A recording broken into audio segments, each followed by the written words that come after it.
Oke, hari ini kita mau bahas sesuatu yang bisa dibilang agak kontroversial ya, yaitu mengadopsi atau membeli anjing. Adopt or shop? Menurut kalian gimana? Kalau kalian punya pendapat, tulis saja dulu di kolom komentar. Oke, ini pendapat saya tentang adopsi atau membeli. Atau lebih benarnya sih sebenarnya eh, rescue anjing atau beli anjing itu lebih benar daripada adopsi atau beli, karena menurut saya ya beli anjing atau rescue anjing keduanya adalah adopsi anjing.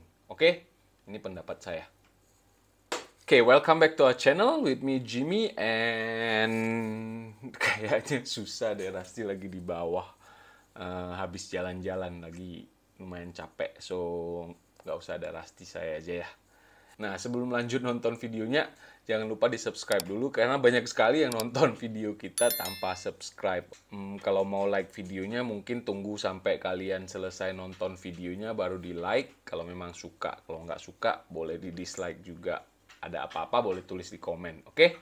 Rescue anjing atau beli anjing. Kedua-duanya itu ada bagus dan ada positif dan ada negatifnya lah. Nah, kita bahas rescue anjingnya. Oke. By the way, sebelum saya bahas semua ini, saya cuma mau kasih tahu pendapat saya ini pendapat dari pengalaman pribadi saya, karena punya Rasti yang kita beli dan Panda yang kita rescue, dan dari pengalaman teman-teman yang lain yang kita sering ngobrol. Oke. Nah, positifnya rescue anjing itu biaya di awal pasti lebih murah, karena kamu nggak usah keluarin biaya untuk beli anjing. Kemungkinan ada beberapa rescue center, kalau kamu ambil anjing dari rescue center, mungkin ada dipungut biaya admin lah, atau biaya untuk membantu shelternya mereka. Kadang ada yang biaya yang udah ditetapkan berapa kalau mau rescue, ada juga yang seikhlasnya. Kalau menurut saya, kalau kalian benar-benar mau nge-rescue dan ada biaya, ya nggak ada salahnya bantu shelternya juga. Oke? Nah, yang kedua adalah kalian membantu anjing-anjing yang terlantar. Jadi itu buat banyak orang itu ada kepuasannya sendiri. Itu juga ya bagus sih buat, why not if you can help living creature kan. Jadi kalian membantu kasih rumah dan kasih sayang ke anjing-anjing yang terlantar, yang dibuang sama orang atau yang terlahir terlantar. Pokoknya membantu anjing-anjing lah, itu bagusnya. Yang ketiga juga, kalau merescue anjing itu kita bisa membantu mengurangi populasi anjing-anjing yang tidak diinginkan, populasi anjing yang terlantar yang tidak diinginkan, atau anjing yang lahir di jalanan. Jadi itu bisa dikurangin dengan cara kita merescue anjing. Makin sedikit anjing di jalanan, kemungkinan untuk lahir papi yang baru itu pasti makin berkurang. Dengan cara merescue, kita juga membantu mengurangi populasi anjing yang tidak diinginkan. Oke? Nah, menurut saya merescue anjing itu kurang bagusnya itu bukan nggak bagus, kurang bagusnya itu adalah kemungkinan besar kita bakal lebih susah ngetraining anjingnya. Kenapa?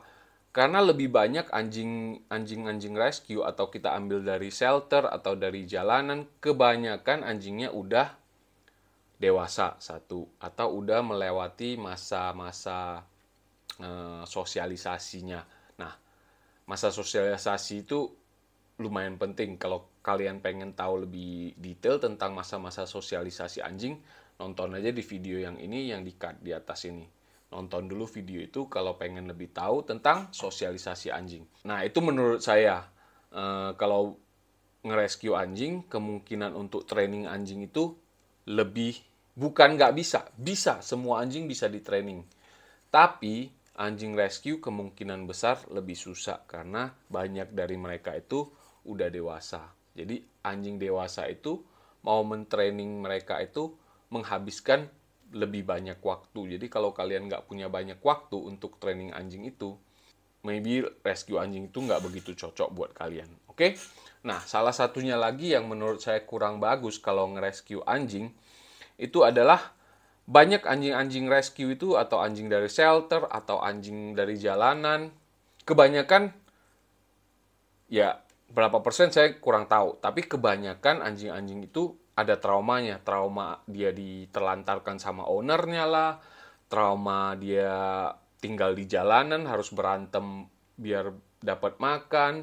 Eh, Banyak lah, pokoknya banyak anjing shelter itu udah ada trauma sebelumnya. Jadi balik lagi ke training, kita harus menghabiskan banyak waktu untuk training mereka supaya mereka bisa lebih tenang, supaya mereka bisa punya manners di rumah, lebih nurut sama kita. Jadi waktu yang bakal dihabisin untuk training mereka jadi lebih tenang, untuk pelan-pelan mensuppress traumanya mereka itu bakal lebih banyak. Nah, kalau beli anjing, apa dong? Nah, kalau beli anjing, menurut saya nomor satu positifnya beli anjing tuh, ini emang kedengarannya agak agak gimana ya, agak maybe untuk orang-orang yang suka nge-rescue anjing atau shelter-shelter, buat beberapa orang mungkin ini agak nggak enak didengar, tapi ini menurut saya banyak banyak dog owner terutama di negara kita, kita lebih banyak mikirin ke penampilan dan jenis anjing kalau mau pelihara anjing. Jadi untuk kalau pendapat saya ya ini bisa masukin ke positifnya, itu adalah anjing yang kita dapat tuh sesuai dengan anjing yang kita mau. Biarpun di shelter kemungkinan kamu bisa memilih-milih anjing ini, tapi eh, kemungkinannya lebih kecil. Kalau misalnya kamu beli, udah pasti kamu pasti mau beli anjing yang kamu mau. Yang kedua, menurut saya positifnya kita beli anjing itu adalah kamu bisa tahu silsilahnya anjing itu. Silsilahnya, tapi ini kalau dari breeder yang benar ya. Nah, itu itu satu lagi. Kalau mau beli anjing, jangan beli dari breeder-breeder yang nggak jelas. Jangan. Itu big no-no. Harus cari breeder yang benar. Do your research, tanya-tanya orang. Carilah breeder-breeder yang udah punya nama, yang benar-benar tahu apa yang mereka lakuin. Nah, contoh-contoh breeder yang bagus itu adalah mereka bertanggung jawab kalau anaknya ada masalah, mereka bakal bertanggung jawab. Mereka bakal ngecek dulu sama kamu, kamu bakal kasih makan apa ke anjingnya, rumah kamu cocok nggak buat pelihara anjing. Banyak deh, pokoknya breeder-breeder yang bertanggung jawab itu kalian bisa tahu. Jadi mereka bukan cuma mau jual anjing doang, mau dapat duit doang. Itu enggak, mereka bakal lebih bertanggung jawab sebelum mereka jual anjing ke kamu. Nah, cari breeder yang bertanggung jawab kalau mau beli anjing. Anyway, itu side track. Nah, jadi tadi positifnya yang kedua itu adalah kamu bisa tahu silsilahnya anjing itu lebih detail. Jadi kalau breedernya bagus, mereka bertanggung jawab, mereka bisa kasih tahu ini anjingnya bloodline-nya apa, eh, ada champion atau enggak, ada stambum. Pokoknya silsilahnya semua kamu bisa tahu lah. Ini anjingnya gedenya bakal ukurannya seberapa, karena itu kan ikutin induknya atau bapaknya anjing itu. Semua kamu bisa tahu silsilahnya anjing itu. Sementara kalau anjing yang rescue kamu nggak tahu dia dari mana. Dari situ, dari kamu tahu silsilah itu, kamu juga bisa lebih tahu kesehatannya anjing itu bakal gimana. Satu. Kedua, temperamennya anjing itu bakal gimana. Itu semua penting banget. Jadi kalau mau beli anjing, kamu harus perhatiin dua itu. Dari silsilahnya, kamu harus perhatiin kesehatannya induknya, dan temperamennya induk. Itu dua hal yang sangat penting kalau kita mau beli anjing, yang harus benar-benar diperhatikan.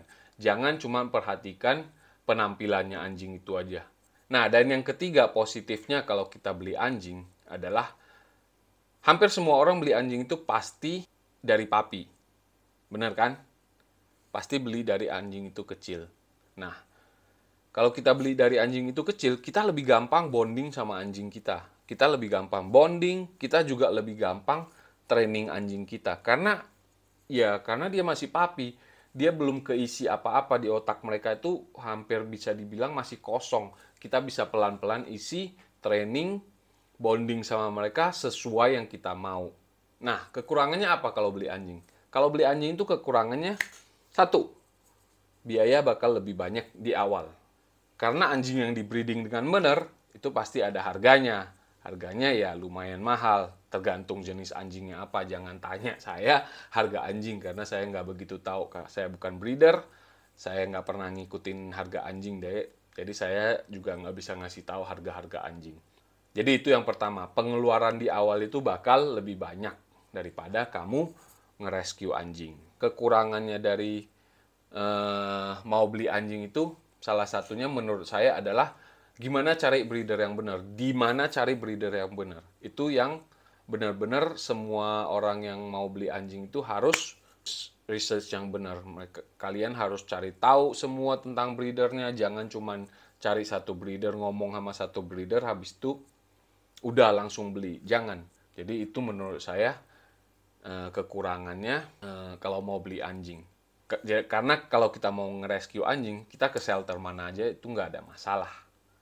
Jadi tinggal pilih shelternya, pergi, udah ambil anjingnya yang cocok sama kita. Nah, itulah sedikit tentang rescue dan beli anjing. Tapi, apakah itu pertanyaan yang benar? Menurut kalian itu pertanyaan yang benar? Harus adopsi anjing, or rescue anjing, atau beli anjing? Menurut saya itu bukan pertanyaan yang benar kalau kita mau pelihara anjing. Pertanyaan yang benar itu adalah, bisa nggak kita punya anjing? Cocok nggak kita punya anjing? Bisa nggak kita pelihara anjing? Bisa nggak kita bertanggung jawab ke anjing yang bakal kita pelihara itu? Bisa nggak kita kasih semua yang dibutuhkan sama anjing yang bakal kita pelihara? Itu adalah pertanyaan yang lebih penting daripada mau beli anjing atau mau rescue anjing. Personally for me, it doesn't really matter. Kamu mau beli anjing, kamu mau adopsi anjing, nggak masalah. Yang lebih penting itu adalah sanggup nggak kita pelihara anjing. Itu lebih penting daripada pertanyaan adopsi atau beli sih. Karena pelihara anjing itu nggak sembarangan. Ya, untuk kalian yang punya anjing, pasti tahu pelihara anjing itu banyak habisin waktu, banyak habisin duit, banyak habisin tenaga, itu semua. Jadi kita benar-benar harus berkomitmen. Jadi sebelum kamu mikir, sebelum kamu bertanya atau komen, oh bagusan adopsi anjing, oh bagusan beli anjing, oh bagusan rescue anjing, oh bagusan ambil anjing dari jalanan. No. Pertanyaan yang harus ditanyain adalah, boleh punya anjing apa enggak? Itu pertanyaan yang lebih penting daripada adopsi anjing atau beli anjing. Kenapa? Karena punya anjing itu nggak segampang banyak orang mikir. Banyak orang yang berpikir punya anjing itu ya udah beli anjing, kasih makan, cukup. No. Pelihara anjing itu banyak sekali yang harus kita perhatiin, harus kita kasih ke mereka. Ya pokoknya banyak lah. Kenapa saya bikin video ini? Karena akhir-akhir ini kita banyak live di TikTok dan banyak bikin konten di TikTok ya. Banyak sekali orang yang komen, adopsi aja, jangan beli anjing, adopsi lebih bagus. Dari yang saya lihat di komen-komen di TikTok lah, di Instagram lah, banyak sekali orang yang menjelek-jelekan orang yang mau beli anjing. Jangan. Karena ya adopsi atau beli itu bukan masalah. Itu ya terserah mereka, terserah orang-orang yang mau pelihara anjing. Yang harus dipertanyakan adalah, bisa nggak sih, sanggup nggak sih kita kasih semua yang dibutuhkan sama anjing kita sebelum kita memutuskan untuk pelihara anjing. Itulah pendapat saya tentang adopsi atau beli anjing. Kalau memang kalian ada pendapat yang lain, silakan tulis saya di kolom komentar. Jangan lupa kalau suka video ya, di like. Kalau memang nggak suka ya udah nggak apa-apa. Nah, saya ada quotes nih yang barusan 3 hari yang lalu saya baca. All dogs should have people, but not all people should have dog. Oke? Jadi semua anjing deserve to have a human. Untuk sayangin mereka, untuk kasih makan mereka, intinya untuk pelihara mereka. Tapi nggak semua manusia deserve to have a dog. Nggak semua manusia, nggak semua owner anjing itu berhak untuk punya anjing. Nah, kalau pengen nonton video kita yang lain, klik aja di video-video yang ini. Anyway, I'm Jimmy, Rasti sama Panda, Rasti di bawah, Panda di luar. Have a nice day. Bye.